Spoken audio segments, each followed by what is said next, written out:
नमस्कार विद्यार्थी मित्रांनो. अंगणवाडी पर्यवेक्षिका अर्थात मुलींसाठी एक महत्त्वाची पोस्ट आहे, ज्याला आपण मुख्य सेविका असंही म्हणतो. एक नवीन नोटिफिकेशन आलंय या परीक्षेसंदर्भात. परीक्षेत काय बदल झाला, तर एक मोठा बदल या परीक्षेत झालाय. हा बदल थोडक्यात समजून घ्या. फार मोठा बदल नाहीये, तुम्ही अभ्यास करताय तो योग्यच आहे. फक्त आता परीक्षेमध्ये जे प्रश्न विचारले जाणार आहे, जो टाइम ड्युरेशन आहे, त्याबद्दल थोडंसं टाइम मॅनेजमेंट तुम्हाला करावं लागणार आहे. बाकी असा फार मोठा बदल नाहीये. फक्त एक्झामला जाताना, एक्झाम देत असताना टायमिंगमध्ये थोडासा त्यांनी बदल केलेला आहे. म्हणजे तुम्हाला 2 सेक्शनमध्ये पेपर द्यायचा आहे. कसा द्यायचा आहे थोडक्यात हा व्हिडिओ बघून घ्या आणि त्यानुसार तुमचं पुढचं प्लॅनिंग असावा, किंवा तुम्ही जर टेस्ट वगैरे देत असाल तर टेस्ट सोडवताना हा बदल थोडक्यात लक्षात घ्या. काय बदल थोडक्यात मी तुम्हाला सांगतो. बघा, एक नोटिफिकेशन आलेलं आहे. त्यानुसार तुम्हाला माहिती असेल, अंगणवाडी पर्यवेक्षिकेचा तुम्ही फॉर्म भरला असेल तर हे एनी पदवीधर विद्यार्थी फॉर्म भरू शकत होता. फॉर्म भरून झालेला आहे. आता एक्झामची डेटच जवळ येणार आहे. त्यात त्यांनी नोटिफिकेशन दिलंय. का केला हा बदल त्यांनी? हा बदल काय केला थोडक्यात पहिले मी तुम्हाला सांगतो. याची हिस्ट्री त्यांनी सांगितली आहे. बदल याच्यासाठी केलाय की परीक्षे प्रक्रियेदरम्यान उद्भवणाऱ्या धोक्याच्या प्रकाशात, म्हणजे परीक्षेची सुरक्षा आणि पावित्र्य वाढवण्यासाठी हा बदल करण्यात आलेला आहे. बऱ्याच वेळी चिटिंग होत असते, ही चिटिंग होऊ नये यासाठी हा थोडक्यात बदल करण्यात आलेला आहे. दुसरं, पुन्हा बदल करता येणार नाही. म्हणजे त्यांनी सांगितलंय की आता एक्झाम हा हा पेपर सोडवत असताना तुम्हाला ही जी एक्झाम असेल ना, उदाहरणार्थ ICDS परीक्षेमध्ये तुम्हाला बघा, चार चार कालबद्ध विभाग ए आणि बी असल्यास प्रत्येक विभागात 50 क्वेश्चन असतील आणि 45 मिनिटांमध्ये सोडवायचं. आता काय आहे हे तुम्हाला वाचून दाखवण्यापेक्षा डायरेक्ट मी तुम्हाला चार्ट दाखवतो, त्यात काय बदल केलेला आहे. आता लक्षात घ्या, हा चार्ट आहे. हा हा जुना पॅटर्न होता तुमचा. जुना पॅटर्न जो आहे ना, तुम्हाला बघा, इंग्रजी होतं, मराठी होतं, सामान्य ज्ञान, एकात्मिक बाल विकास योजना, पोषण अभियान, गणित बुद्धिमत्ता, संगणक असे विषय तुमचे होते. म्हणजे टोटल विषय किती होते? 6 विषय होते, बरोबर. त्या पद्धतीने त्यांचे मार्क्स डिस्ट्रीब्युशन पण होतं बघा. म्हणजे ही जे पेपर होते, हे जे सब्जेक्ट होते, हे सगळे पदवी लेव्हलपर्यंत होते.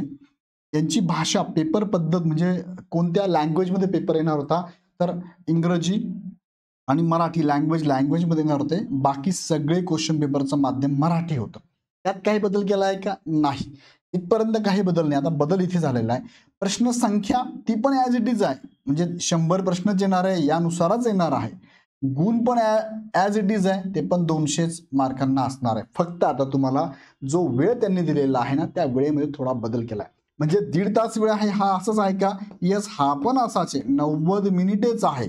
वस्तुनिष्ठ बहुपर्यायीच आहे. बाकी सगळं ॲज इट इज आहे. बदल काय केलाय? ऑब्जेक्टिव्हच आहे. बदल एवढाच केलाय, हे 90 मिनिटामध्ये त्यांनी 2 भागात त्याला डिव्हाइड केलंय. 45 मिनिट आणि 45 मिनिट. हा एवढा बदल. 45 मिनिटात ए सेक्शन सोडवायचा, 45 मिनिटात बी सेक्शन सोडवायचा. म्हणजे 45 मिनिटामध्ये तुम्हाला 50 क्वेश्चन सोडवायचे आणि पुढच्या 45 मिनिटामध्ये 50 क्वेश्चन सोडवायचे. एवढाच फक्त बदल केलाय. बाकी सगळं ॲज इट इज आहे. त्यात काही बदल केलेला नाहीये. घाबरून जायची गरज नाहीये. सिंपल आहे. जास्त टेन्शन घेऊ नका. उगाच कोणाचा व्हिडिओ काहीतरी मोठं दाखवतात, फार मोठा बदल, हा बदल लक्षात घेतलाच पाहिजे वगैरे, असं काही नाही. नवीन बदल केलेला आहे. तो बदल काय? थोडक्यात 50-50 क्वेश्चनचे 2 डिव्हिजन केले. कसे केलेले? हा जुना होता बरं का. आता नवीन काय केलं बघा, अशा पद्धतीने. बाकी तुमचे हे 7 सब्जेक्ट बघा, 1 2 3 4 5 6 7, बरोबर. 7 सब्जेक्ट आहे. ॲज इट इज 7 सब्जेक्ट आहे बघा. 7 सब्जेक्ट ॲज इट इज आहे. बदल एवढाच केला. तेच विषय आहेत, तेवढ्याच मार्काला आहे. बदल काहीच नाही केला. प्रत्येक प्रश्न 2 मार्क आहे. ॲज इट इज आहे. 50 क्वेश्चन. आता मग त्यांनी काय केलं, इकडे बघा. आता हे सगळे सब्जेक्ट आहे. इंग्लिश, मराठी, जनरल नॉलेज, त्याला एकात्मिक बाल विकास सेवा योजना, त्यानंतर पोषण आहार, गणित बुद्धिमत्ता आणि कम्प्युटर ॲज इट इज. फक्त हेच प्रश्न असणार आहे. पहिला जो ग्रुप ए त्यांनी केलेला आहे ना, म्हणजे तुम्ही जेव्हा एक्झामला जाल तेव्हा तुमच्या समोर पहिले ग्रुप ए येणार आहे. ग्रुप ए म्हणजे कोणता? हा येणार ऑनलाईनमध्ये. म्हणजे पहिले 45 मिनिटं तुम्हाला ह्या ग्रुपमधलेच हे प्रत्येक विषयानुसार प्रश्न दिसतील. एकूण 50. 45 मिनिटं संपले की तुमचा हा सेक्शन बंद होऊन जाईल. तुम्ही जाणार दुसऱ्या सेक्शनला, ग्रुप बी ला. ग्रुप बी जेव्हा चालू होईल तेव्हा ग्रुप ए वरती शिफ्ट होता येत नाही, दिसणारच नाही. किंवा ग्रुप ए चालू असताना ग्रुप बी वरती शिफ्ट होता येत नाही, दिसणारच नाही.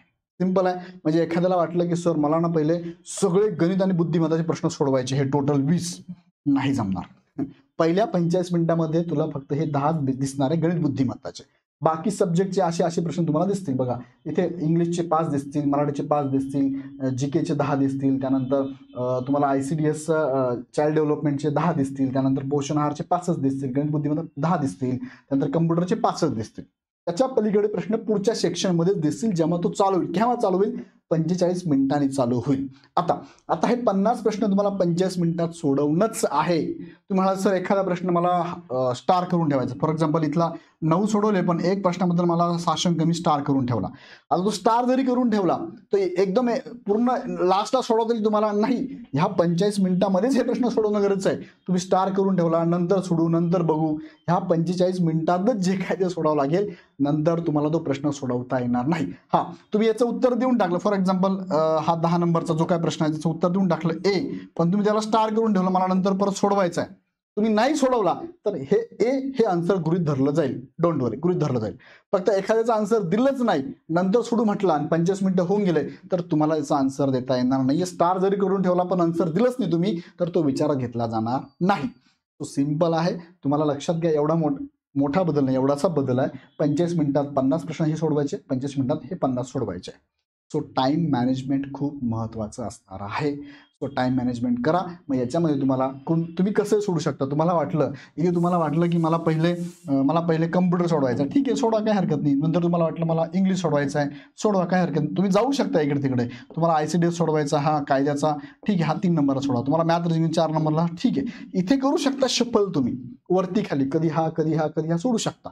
इथे ह्या 50 क्वेश्चनमध्ये इकडे तिकडे जाऊ शकता, तुम्ही पुढे मागे जाऊ शकतात, पण 50च्या पुढे जाऊ शकत नाही आणि पुढे गेलं की मागे येऊ शकत नाही. असा एक सिंपल हा बदल झालेला आहे. सो 45 मिनिटासाठी बाकी ॲज इट इज आहे. 90 मिनिटाचा वेळ तुम्हाला 100 क्वेश्चन 200 मार्कांसाठी आहे. ग्रुप वाईज टायमिंग झालेलं आहे चालू, बरोबर. Pattern of examination and related instruction, परीक्षेत स्वरूप फक्त हे थोडा बदल झालेला आहे. ग्रुप वाईज हा पॅटर्न लागू झाला आहे. यात अजून काही शंका नसेलच मला वाटतं. असेल तर मला कमेंटमध्ये टाका. एवढा बदल फक्त आता अभ्यास तुम्ही बरोबर करताय, अभ्यास बरोबरच आहे तुमचा. फक्त बदल एवढा करायचा, पेपर सोडवताना, टेस्ट पेपर सोडत असताना 45 मिनिटाचे 2 सेक्शन करून टेस्ट पेपर सोडवा. आणि याच्या टेस्ट पेपर इग्नाइट अकॅडमीच्या प्लॅटफॉर्मवरती आम्ही आज उद्यामध्ये अवेलेबल करून देऊ. त्या टेस्ट सिरीज व्यवस्थित सोडवा, म्हणजे तुमची प्रॅक्टिस होईल. बघा, शेवटच्या टप्प्यात प्रॅक्टिस करणं पण तेवढंच गरजेचं आहे. खूप अभ्यास झाला, पण पेपर सोडवताना तुम्हाला काय जम्बलिंग होतंय, काय सिली मिस्टेक होत आहे, तुम्हाला कम्प्युटर ऑपरेट करता येतं का, ऑनलाईन सोडवता येतं का, काय ऑप्शन येतं, ऑप्शनला घाबरता का, नवीन वस्तू दिसते की आपण घाबरतो की नाही, तसं याचं सेक्शनची तयारी करायला तुम्हाला आम्ही टेस्ट सिरीज अवेलेबल करून देतो. तेवढा टेस्ट सिरीज व्यवस्थित सोडवा. बाकी काही लोड घेऊ नका, तुमचा अभ्यास चांगला झालेला आहे.